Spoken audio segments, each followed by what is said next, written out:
But so welcome. My name is Siobhan. This is Edge Studios. I have no idea how many episodes of these we've done, David, but I think Yeah, maybe very 7 or 8 or so. maybe 7 or 8. It feels like, but probably not quite that many. But welcome. Again, so my name's Siobhan. I'm your host this evening for our home studio show and tell here at Edge Studio. And I am joined by, of course, as always, our Chief Edge Officer, David Goldberg. How's your evening?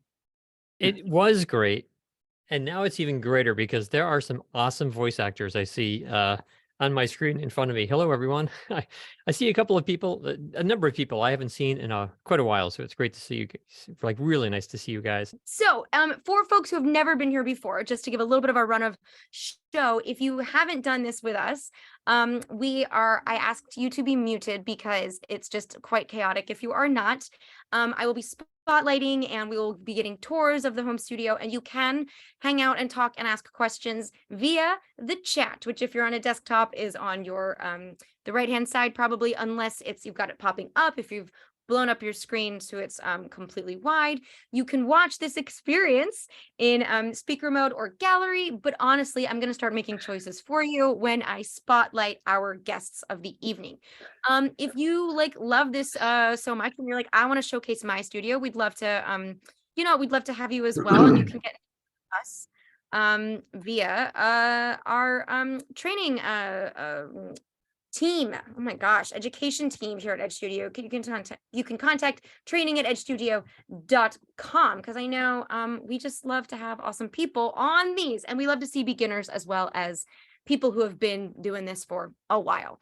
So yeah, and so if you like, what I will say too, just before we get started, is we cannot answer all the fine combed questions regarding your studio. We cannot actually tell anybody here tonight how to set up their specific space.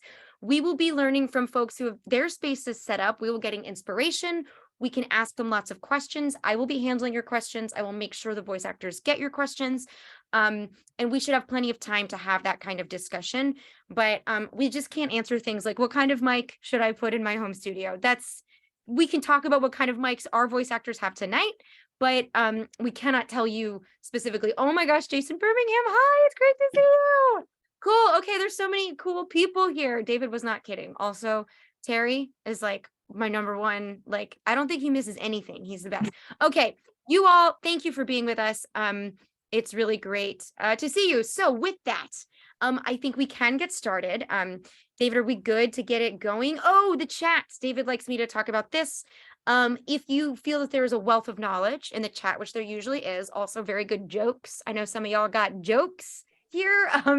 What you can do if you want to save the chat to your desktop, there's a little ellipses at the bottom of your screen, and you click that, and at the very top above participant can chat with.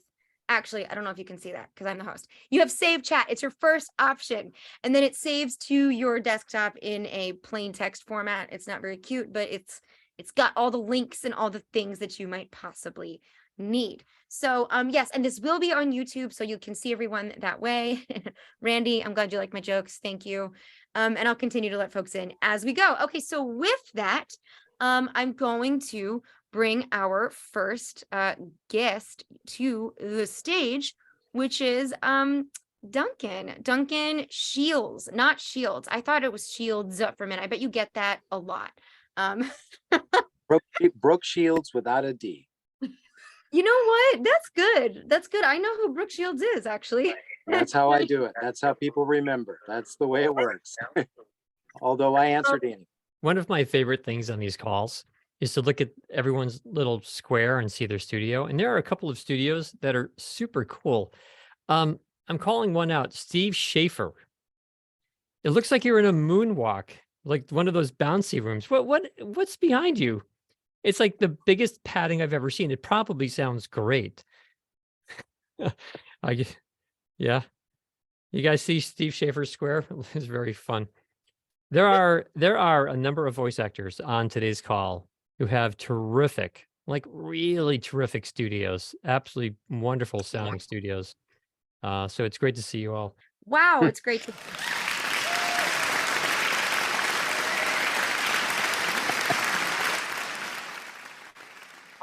right, all right. So Duncan, I want to just start with a little bit of your origin story, if you don't mind. I know you're very famous in the voiceover world, but some folks may not know who you are and how you got here, specifically here talking to me tonight. So if you don't mind telling us a little bit about your voiceover journey and how you began, and we'd love to know. Okay, that's a long one, but I think I can make it a little brief. I can do some cutting here and there. Let's see, I've been in voiceover since about 2004. That's when I picked up the mic and decided that it was a time for a change in my life. Before that, I was in Los Angeles, and I went there when I was 20 years old, and I became a stuntman. I got into the Screen Actors Guild, and I did some movies. I did some videos. I worked on a television series for a while. I got injured a lot. And after that, after I had kind of worked all that out of my system, I moved back to where I am now in Portland, Oregon, in my home studio, which is where I'm from. I'm from Portland, and I'm going to stay here. And the good thing is I can with this business, we all know.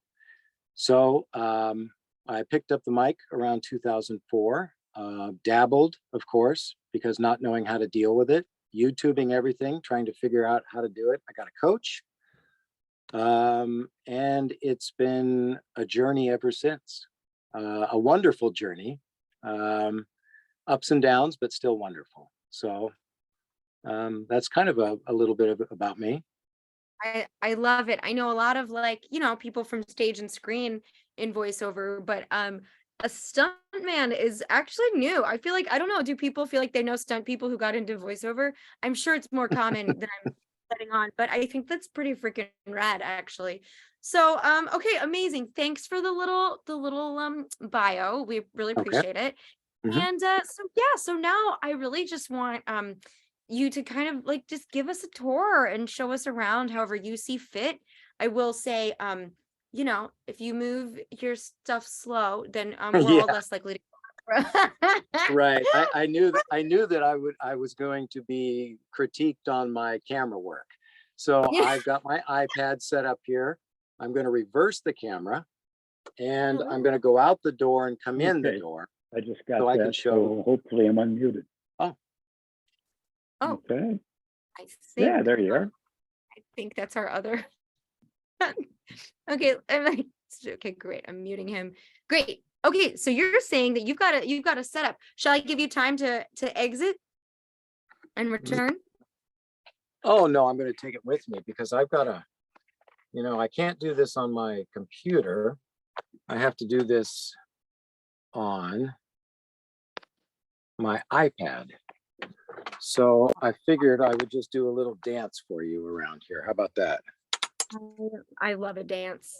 Now I want to know, okay, so basically I just go out here and can you see anything, or is it because my, We see your door jam.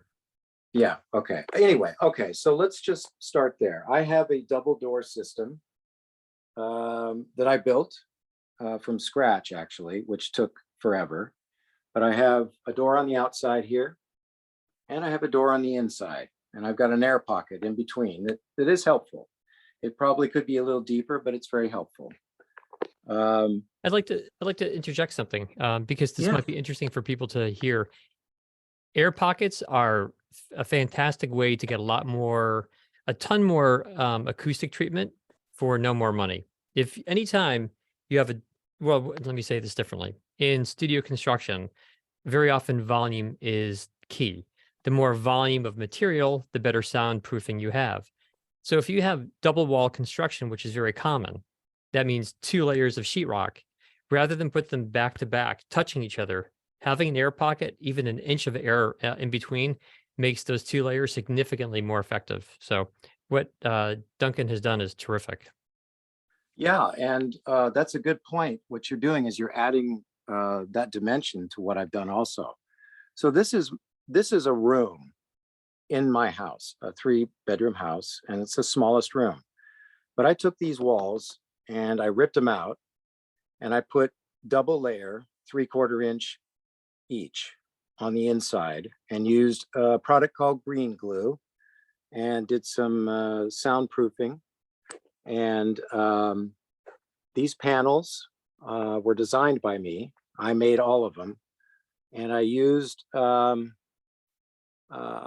Corning 705 fiberglass to fill them. All Sorry, the panels you see are sorry, 2 let me interject inches. again. Wait, sorry. Sure. I just want to make sure as we go through. Siobhan, you can let me know, like, if you think I should interject, because Green Glue is a fantastic product. Do a lot of you know about Green Glue? I mean, we can talk about Green Glue if Duncan's okay holding. Well, I just I want to, can hold because it's this so thing. It's interesting. I light. figure like people may not know what Green Glue is. No. Someone's writing is fantastic. It's basically like a caulking, but it retains some it never hardens fully, so it stays soft, which means it always soaks up vibrations, which is one of the nice things about that. Which the great thing about that. If you have caulk that dries hard, then basically the sound can bounce off it. But this absorbs sound. It absorbs sound waves. Okay, Dang. I'll A stop glue that interjecting. absorbs sound. No, that's really helpful. And I think to your point, it's a lot of things that we may not necessarily be thinking about.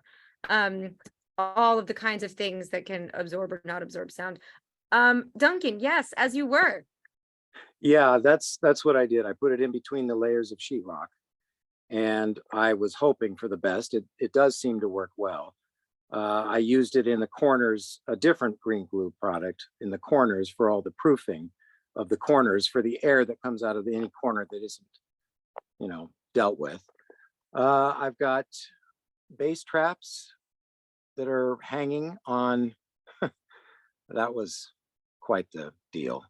They're zip ties, big thick zip ties up in the corner, and I've got my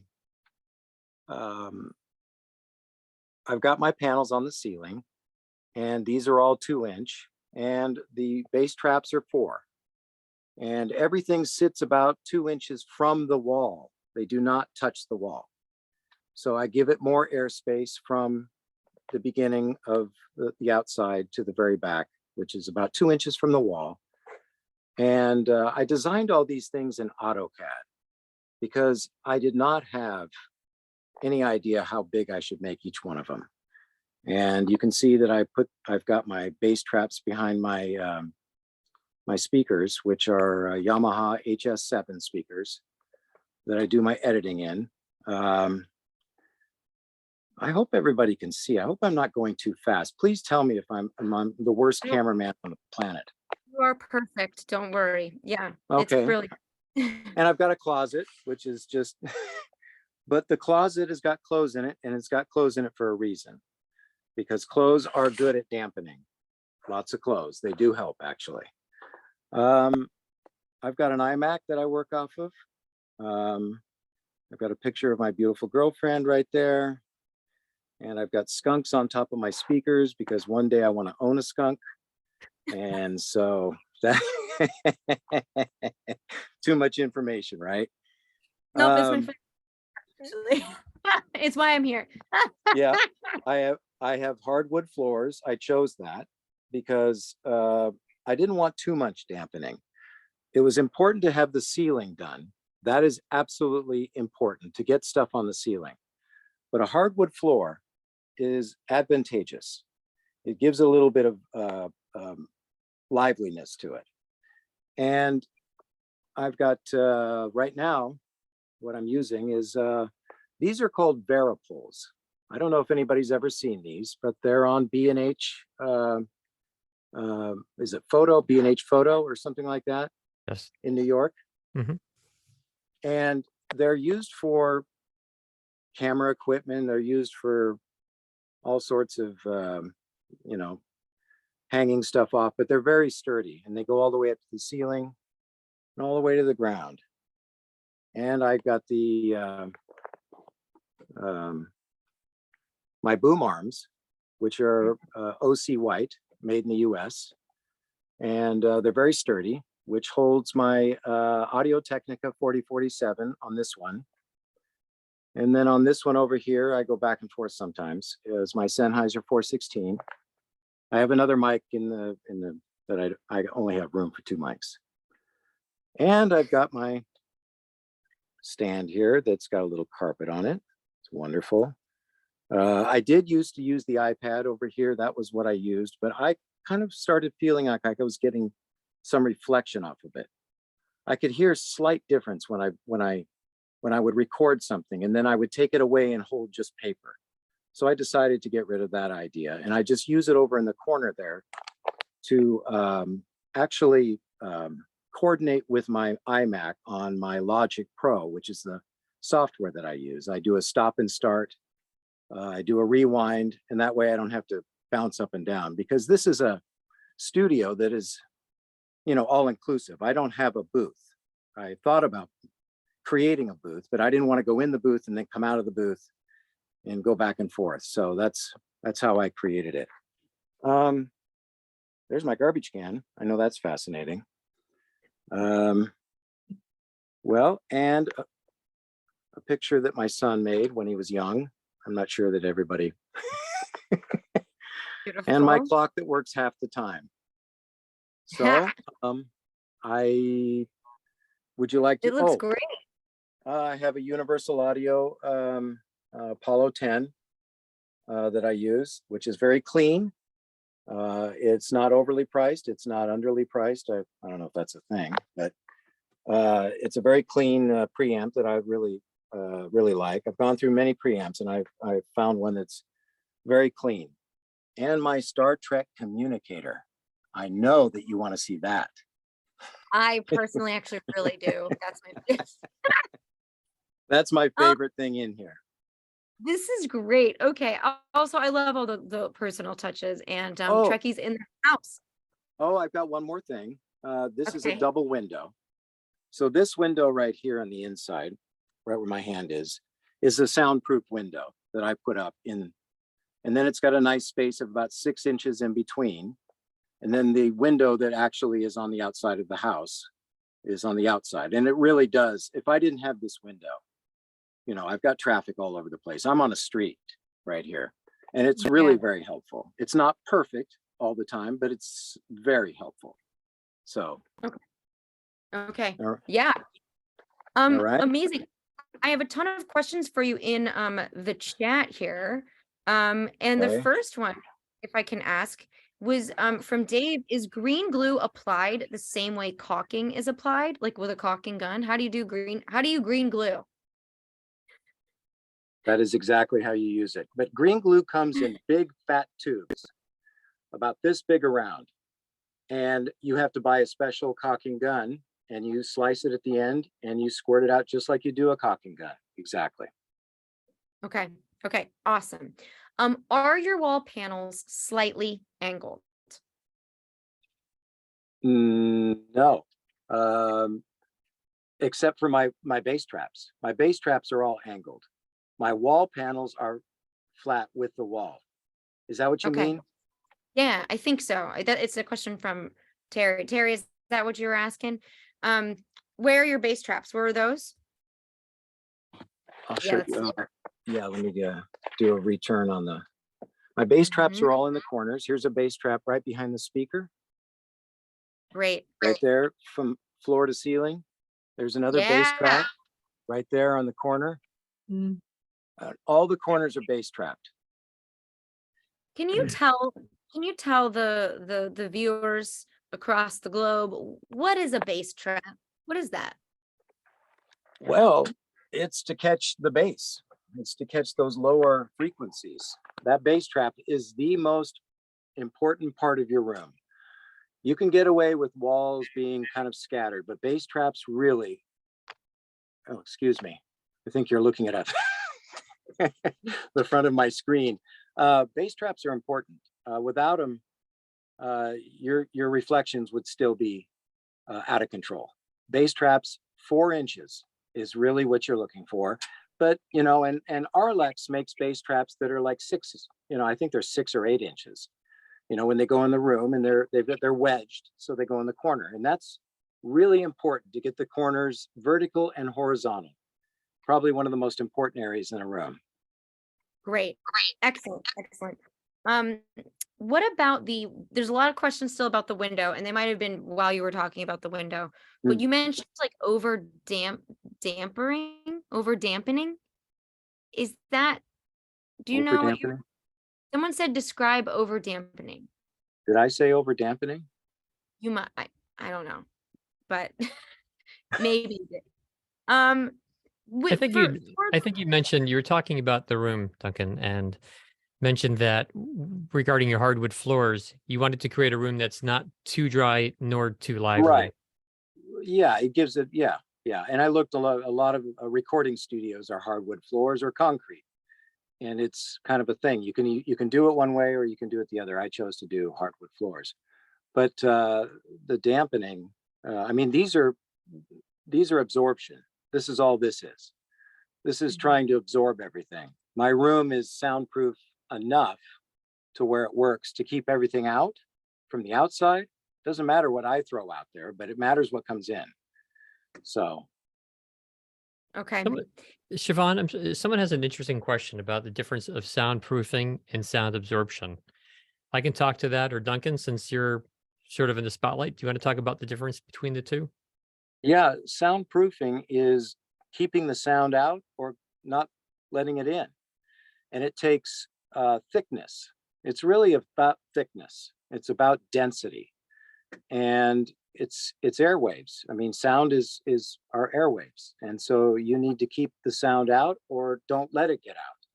So that basically says that if you have a room that is completely 100% soundproof, that truck that drives by, you won't be able to hear it. Now, the sound absorption in here is just about making sure that the waves don't bounce all over the place, that at least they go somewhere so that, you don't have standing echoes and fluttering and all sorts of weird stuff that'll happen right back into the mic, because the mic is going to pick it all back up. Y'all, is it fair to say that the proofing is about what's out and the absorption is about what's in? Say it again, I'm sorry. Like that the proofing is about the sound that's out of the space and the absorption is about the sound that's in the space. Yes. Well, but Yeah, proofing is keeping the sound out. Correct. Proofing Right. is removing anything from the outside. Trying to stop it from coming in, and the absorption is about handling what is already in. Exactly. That is exactly I right. don't know if that helps people. Sometimes Look, it can be both, because if a truck drives by outside of Duncan's studio, if Duncan didn't have the special window, the sound of the truck would get into his studio. So his studio is not soundproofed. But then the sound of the truck could bounce around his studio and echo within, right? And so then he'd have not only the sound of the truck coming in, but the echo of the truck. And that's why we have walls or Duncan has walls and ceilings that absorb the sound. But you guys, if a truck drives by Duncan's studio and it's so well designed that he didn't hear it, did it drive by? That's right.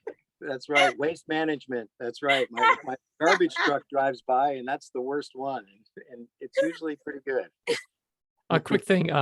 So everyone, I mentioned this earlier, and what Duncan is something else that Duncan has done is super nice. The ceiling panels and his wall panels are all a couple of inches off the wall, and we talked about that earlier. How air is a great thing to have. Space is a great thing. When you have acoustic panels on your walls and ceilings with an air gap in between, not only does it help with, to some degree, soundproofing, but it really helps a ton with sound absorption, because any sound that does get behind the wall, or I'm sorry, behind the panel, can be eaten up on the other side of the panel. In other words, you have two sides of the panel working for sound absorption rather than just one. So most of our rooms in Edge Studio also have panels that are extended off of the walls and ceilings. Yeah. So It's you've done very a great important. job, Duncan. It looks great. I mean, I've told you that in the past, but Thank your you. studio really looks This nice. is all YouTube stuff. So anybody out there that doesn't this was so foreign to me. I knew nothing. I couldn't figure anything out. And there's nobody that I could go to. I guess I could pay somebody tons of money, but why, right? YouTube had everything. It wasn't all in one video, but I took information from all sorts of videos. And it took a while to figure out, but YouTube, YouTube, YouTube. YouTube is quite the search engine. Duncan from Jason is asking that you set your mics up to record while standing, it looks like. Do you ever record sitting at your desk, or do you ever record sitting at all? I do. I have my stool here, and I record on a stool. I don't like to get too comfortable with my chair because the chair squeaks a little bit, but I do record on the stool in kind of like a, just a leaning forward natural setting. But I stand up a lot. I don't know why. You could do either, but when I'm doing work that's, a little more animated, it's important to have some, ability to feel it, and I think sitting down, you're kind of like in this little zone. Well, I prefer to stand too. I also noticed you use Logic. I use Logic, and I think very few voice actors use Logic. So that's a fun fact about you. Are you a musician as well? Absolutely not. Okay. No. Logic, one of the things about Logic, for anybody out there, if you have a Mac, Logic is $200. That's it. Yeah. That's all you pay. And you get the software forever, and you get free updates. And it's used, my son went to audio engineering school. It's used in the industry. It's not, Pro Tools is number one, but Logic is used. It's a great piece of software. I love Logic, and he's right. It is that one price, and it is not inexpensive for a digital audio workstation. It is not. Yeah. I'd like to ask a question. Sorry, Siobhan. For it may not be as important for Duncan because of the size of his room, but one thing that a lot of voice actors struggle with is cooling their room. Because when you're in a small booth and reading a long project, it gets bad hot. So someone asked the question, and I think it's a terrific question. They're asking about AC. They asked, do you have AC in the room, and how do you accommodate for that? Okay, you know what? I knew that somebody was going to ask this, and I have the answer. No. And the thing is, I don't have duct heating. I live in a very small house. Now, I wouldn't use duct heating anyway. It would have to be some kind of contraption that went like this with a fan that you couldn't hear. My room gets warm. I can handle it. But if it was smaller, I would not be able to handle it at all. So I do not have, I walk out of the room periodically. I come back. I got the AC on in the house. No, I don't. It's a kind of a project to do something like that. And I just didn't have it in me after doing all this. Yeah. Word. I think different people have different temperatures or feel temperate in different climates, but it's true. It is a whole thing. So, Duncan sweats it out, y'all. It's part of the process in here. Okay. So Duncan, let's just continue what we were talking about. I was going to ask you about, this was a really good question from Scott that I'll just send over to you, which is how crazy should one go to soundproof their studio? Microsoft built the quietest room in the world, and people lose their minds if they're stuck in there for 45 minutes. Is there a happy medium? Is there a normal amount of reverberation? How crazy did you go when you first started building this? Did you get more crazy over time? What would you say about that? That's a really great question, actually. Because of my personality, I go crazy on every single thing I do, which is not to my benefit in some cases. But I started out with moving blankets in my basement to keep, the sound under a bit of control. Every place I moved to, I bought material. Now the soundproofing, I couldn't do much about when I was in apartments. Okay, you just can't do a whole lot. You're kind of at the mercy. You can't do stuff to apartments that way. You can put stuff on walls, but you can't change the walls. Mm-hmm. So I bought Arlex on Craigslist. Okay, I do that. Can you hear me? There we go. Okay. Well, I'm past my bedtime now, and okay. Hi. Harlan, hey, we have you. Yes. Sorry, Duncan. That was very abrupt. Sorry about that. That's okay. Yes, it But would let's, Zoom. thanks, Duncan. Um, Okay. So we'll get back in, we'll circle back to that. Thank Okay. you. Duncan is a real champion. Let's give our sign language applause for him. Yes, so good, so good. Okay, Harlan, Yes. holler if you can hear me. You got me? Yes, I can. Yes, I can. Can you hear me? Yeah. Okay. Oh my gosh, I love it. Look at this comeback kid. Okay, how you All doing? right. How's it going? Hi. Hi. Good. Duncan was just mind-numbing. I mean, that was really, really well done. I do have advice if he's still watching. In college, because I was working at a radio station and an idiot during college, I decided I wanted a pet. So I went down to this pet store and they had a skunk. So I thought that'd be cool to own. It's not amazing, isn't it? Two of us are idiots. I wanted a skunk. I got the skunk, brought the skunk home. I named him RG. You guys are too young to remember a deodorant called Right Guard, but that was he was named after RG. And I'd walk him. He was a chick magnet. I've got to say that. I'd walk him. He said, "A cat? No, it's a skunk." He was and if he saw a dog or something, he'd turn around. They push their paws. It's like a squirt gun, and out comes the odor. But if the operation is done, it doesn't come out. What I failed to realize is they're nocturnal. So I would go to school in the daytime, come home, get off the station about 11 o'clock, lay down, and stay up the rest of the night. So forewarned, Duncan. I thank you for that advice. And by the way, the only reason why I didn't get a skunk is because I read all the negative things about skunks, but I still want one. I still want one. Why not? I'll tell you, they're very, very smart. When I brought RG home to the frat house I was living in, I thought, okay, how do I walk him outside or whatever? And they said, treat him like a kitty. I put the kitty litter out. He made one mistake, looked around, walked over to the litter, and he never made another mistake. And I never got any sleep for months, so I finally traded him out on a dog.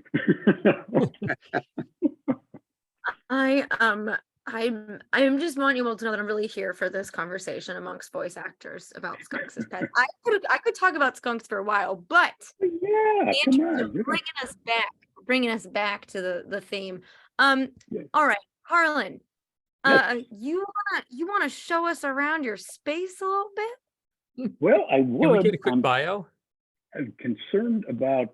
I was trying to get the iPhone so I could shoot that at the same time, and I don't know if that I was because we didn't have audio good before, so I don't know if I can do it. But I sent some photos to David if he got them, so at least we could show those maybe. Yeah, Your I can question share my was? screen. Yeah. Good. Your question, Tom? Yeah, but Harlan, usually anyone who is on says just a little bit about themselves, and it's possible some people know a bit about you. It's possible some people know a lot. It's possible some people don't know who you are. So do you want to give just a very quick overview? Oh, I'd go back to the skunk in a minute. But anyway, yeah, okay. I've been a member of Screen Actors Guild and for 45 years now. I consider myself the luckiest human being on the face of the earth. Because I started out as a 9-year-old kid with no skills whatsoever other than listening to the radio, which I loved, and reading books, but school sucked. It didn't look good for me. I didn't have a girlfriend. I wasn't good in school. I didn't have anything I really wanted to do, but lucked into a little hobby, which I still have to this day.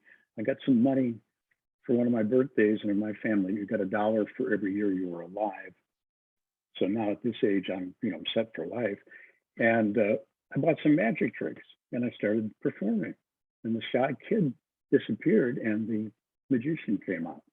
So I've been a magic buff and member of Magic Castle and all that. And I owe debt to that because suddenly I started auditioning for plays, and our homeroom teacher had a Ampex tape recorder.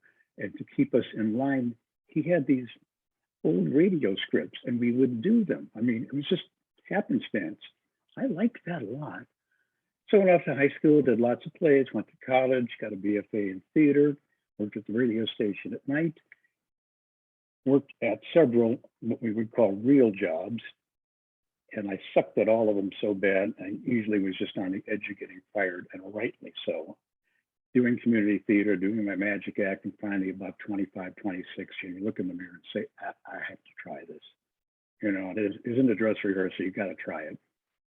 Married, we didn't have any kids, small home, went through our fiscal responsibilities, and that I wouldn't be one of those people who just stays at it and stays at it and stays at it and can't make, but I wasn't looking to make a big amount of money or anything. So I started making the rounds, I got my headshots, did on camera, off camera, live things like trade shows. God, I once actually did model an outfit on a runway. There is nothing more embarrassing than that. Trust me. And so anything it took. So as I started to work through it, I was doing corporate things and little things fell in place. I took a class in film acting because you don't really get that in the theater. Met a lot of people, made contacts, promoted a lot, and got a number of on-camera commercials, which at the time, since there were only 3 networks, if you got something that ran on the network, you got paid every single time it ran.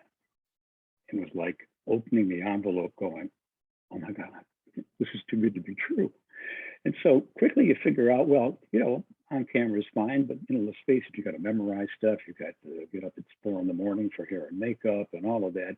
The more I did some voiceover work, the more I realized the obvious. You could do 8, 9, 10 jobs in a day. You might get one on camera commercial every 6 months if you were lucky. So little by little, I just kind of specialized in that. I still do a play once in a while or do a magic show, but I just love voiceover. I love the people. I love the recording engineers. And that's why I say I'm the luckiest guy in the world. What are some of your favorite jobs, or even most notable jobs, Harlan? Oh, that's good. I guess probably this one is pretty interesting. So I've been in the business quite a while. I was lucky, very lucky to hit particularly the advertising world at a time when the old guys with the big deep voices and the hand over their ears were fading out, and they wanted someone who was a baby boomer, which I was born in 1946. So that's the beginning of the baby boom. And just the right timing. And all of a sudden you're getting, you know, these nice jobs. And then as you get a little older, you know, you start to not be the flavor of the week. But as I got older and a little more mature, I found that I was getting a lot of political work, commercials, which, by the way, are really good to do. Doesn't mean you have to vote for these people. Always remember that. And you can always nicely say, no, I don't want to do that campaign. But they pay well. They're very loyal. And it looked like a whole plan B. So part of that was I'm downtown. We'd just gotten cell phones. I'm going through the pager time when we were on pagers on our belt. Got a call from my agent. She said, where are you? I said, I'm at Pulaski in Irving Park. How soon can you get over to Post Effects? I said, 15 minutes. Okay. All right. It's for David and not you, David, but David Axelrod, if you know that name, big producer of political candidates and very, very successful. Drove over, parked the car, came in, and they clearly, I could look at the engineer's face, and he basically was saying, like, whoever was here just 10 minutes ago hasn't working. So walk in, I meet the young lady who's the producer. She introduces herself. She says, and I hated this at the time, you know, my father knows you. Oh, this is very disappointing. So it's a candidate running for state senate in Illinois. Have no idea who it is. You get the right and wrong things to say after a while, but you don't say to the producer, who's this for and who is this person? So I don't ask her, I just take the script, walk in the booth, the engineer Tom, you know, because we all knew all our engineers and friends, and said, I got the mic at Harlan. And I, for the first moment, look at the script and I don't know, number one, who this is, and I don't know how to pronounce his name. Well, I don't want to admit it because, you know, so I look out at the engineer and I go, right, Duncan, cut the mic. Tom comes in, pretends to adjust the mic. He said, what's up? I said, how do I say this? Brock? No. Barack Obama. He's running for state senator. Barack? No, Barack. I read it out phonetically. I've never heard of this person. So, oh, Harley, he's a really interesting guy. He was in the studio last week. African-American, good-looking guy, and they think he could be president. Barack Obama? That is never going to happen. And that's my take on political stuff. Never have an opinion. Was I wrong on that? And that was a very good campaign for me. Those are things that just stick out. Like you don't expect that to happen, and that's a really memorable one for me. Wow. Wow. Wow. Okay. So, Okay. Yeah. I have some pictures up that Harlan sent me. Oh, good. Fantastic. I'm gonna remove myself, and I guess I'll remove. So David, are you able to share your screen? Do you know how? He did it. Here Do you I know go. how? There you go. So I have a very, very simple setup, and basically it's called a whisper room, pre-made booth. And I tried on 2 prior homes to build kind of a studio and get the Oralex foam and all of that, and found that exactly what Duncan was saying, you're still attached to a wall. And if you can be isolated from the wall, that means building something that's really wonderful is what he's done, and keeping out that rumbling. I have a window here too. I would go nuts without a window. Not a huge room. The whisper room I bought when we lived in a prior house after having done the quote padded room in the first house, and the real estate agents would say, "What's with the padded room?" Well, I talked into it. Never mind. I'm not even going to say it was an insurance company.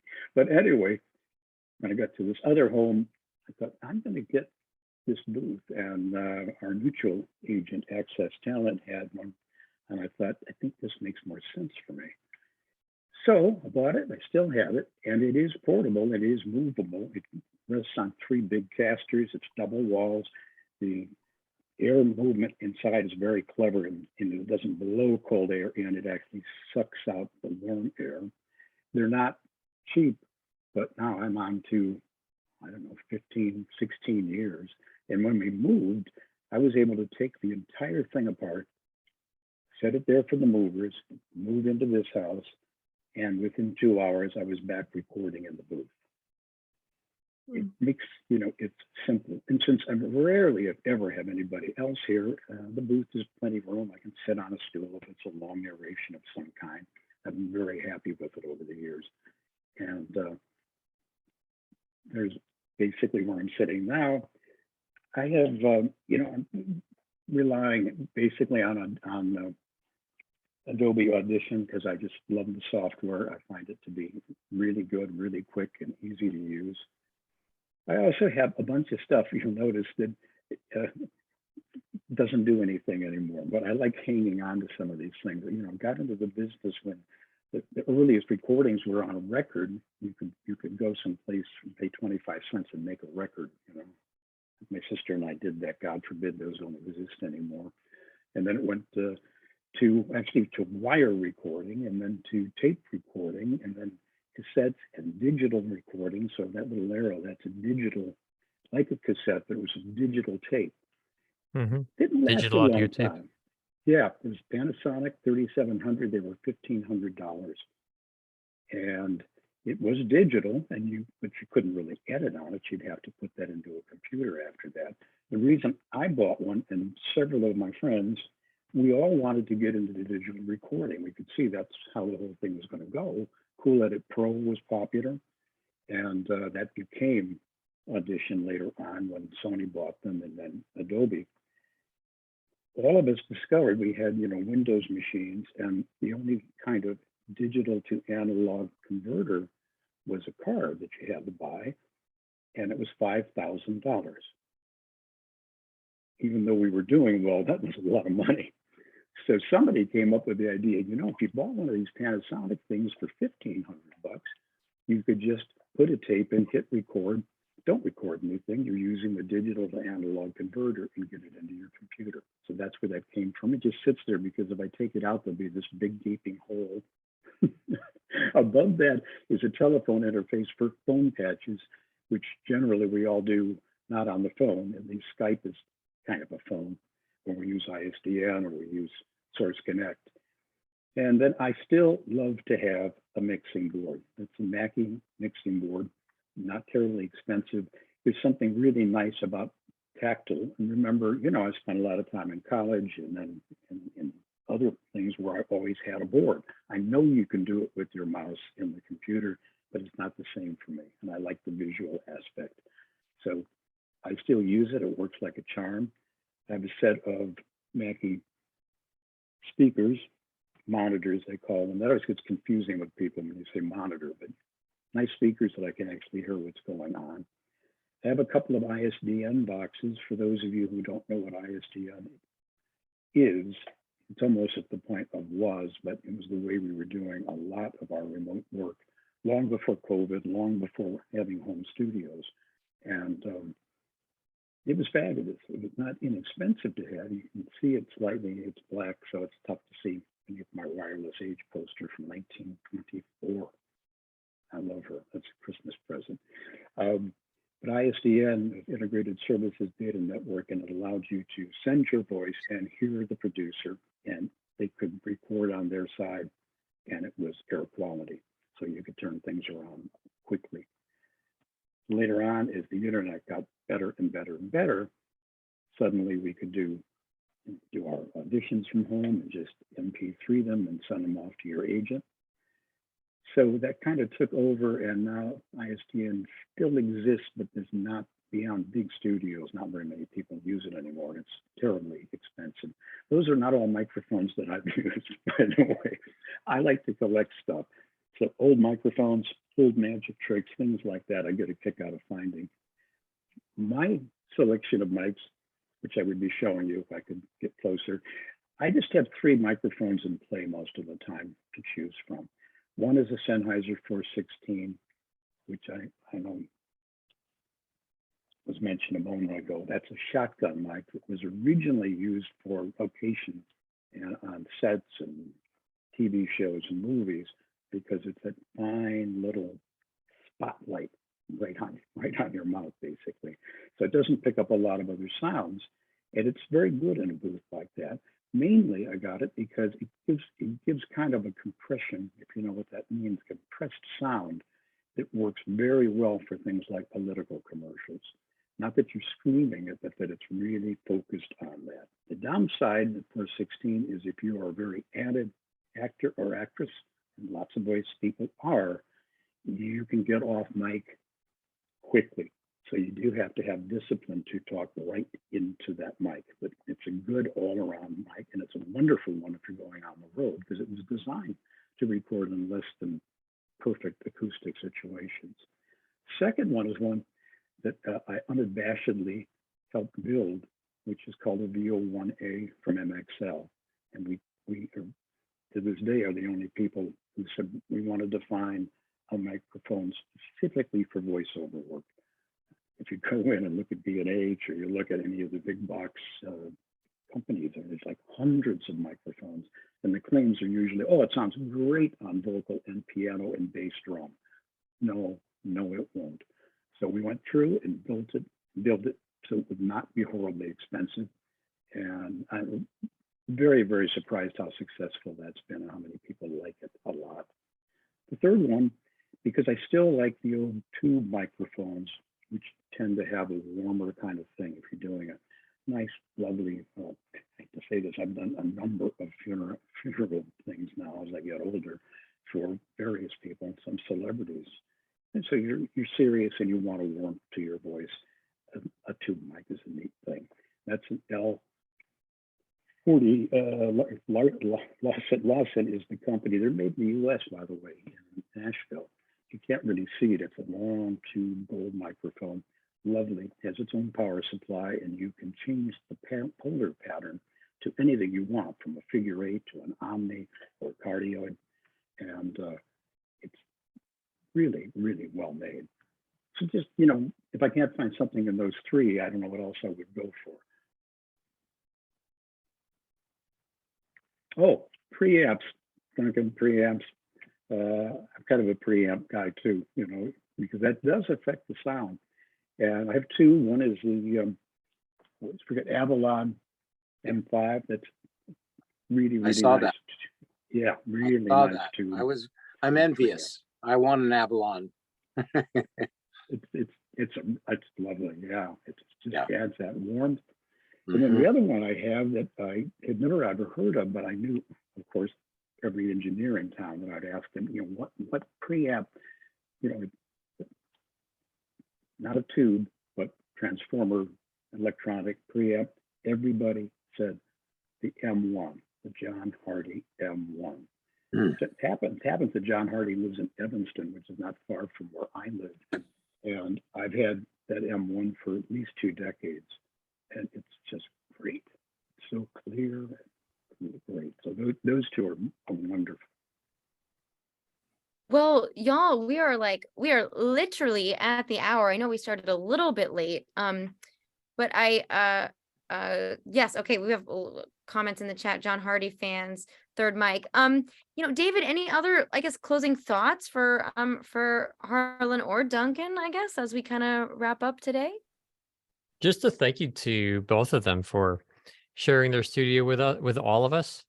In all the years I've been in this industry, I'm still fascinated by seeing studios, seeing how different studios are, and when someone works a lot and they really tailor the studio to their life, it's so great to see. It's their life, right? It's where they spend their time, and it's great that you both have done such a great job of being comfortable in your space and have such great quality and have been successful. So thank you super much for sharing. And everyone else, thanks so much for joining us tonight.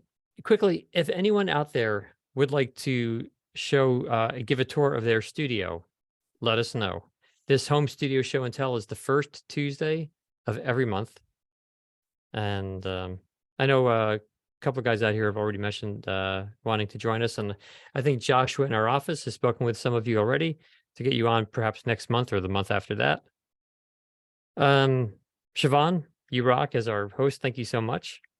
Oh my gosh, y'all. Thank you. Thanks for having me. It's great to see everybody again. And yes, we'd love to, if you have a really basic, I mean, we've done these for a couple of years now. We've had some super basic stuff just to show people getting started. So don't be afraid. It's good to talk about your stuff and talk yourself up. So we're here to do that too.